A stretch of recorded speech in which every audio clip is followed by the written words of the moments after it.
Un mot est donc dans toutes les têtes à Beyrouth, l'apocalypse. Et ces deux explosions surviennent au pire des moments pour le Liban, confronté à une grave crise économique. La ville sinistrée doit gérer plusieurs milliers de blessés et des centaines de milliers de sans-abri.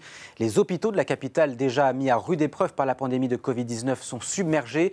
Alors le système de santé libanais va-t-il tenir le choc? Plusieurs pays, dont la France, ont offert une aide humanitaire, mais cela sera-t-il suffisant?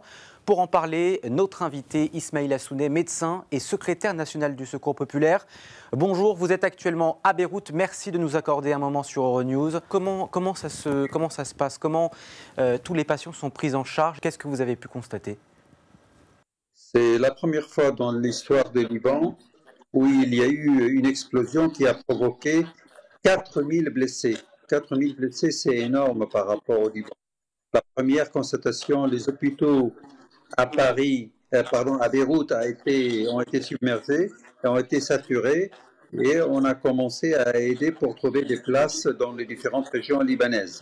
Et deuxièmement, la nature de l'explosion a provoqué des plaies multiples à des personnes qui ont été à côté ou même à 10 kilomètres loin de cette explosion. Est-ce que l'ensemble du système hospitalier libanais va tenir le choc face à l'urgence?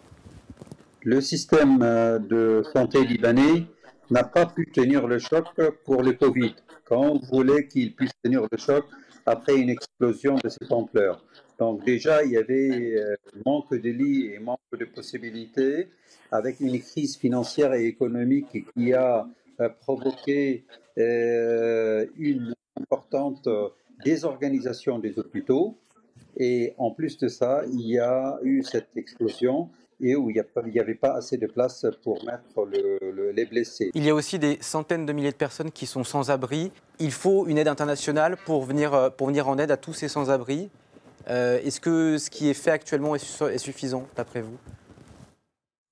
Actuellement, ce n'est pas suffisant parce qu'on estime le nombre de personnes sinistrées est égal approximativement à 300 000 personnes, et qui est énorme. Jusqu'à maintenant, le gouvernement libanais et les associations humanitaires font un effort, bien sûr, pour la prise en charge, mais ce n'est pas suffisant.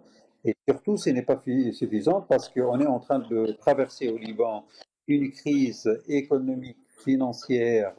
Ajoutons à ça une dévaluation très importante de la monnaie locale, ce qui fait quoi? Ce qui fait d'une façon très importante, quelqu'un qui avait un salaire de 1000 euros, il se trouve maintenant avec un salaire de 200 euros. Merci Ismail Assounet d'avoir été avec nous sur Euronews. Je rappelle que vous êtes médecin et secrétaire national du Secours populaire. Merci d'avoir été avec nous depuis Beyrouth.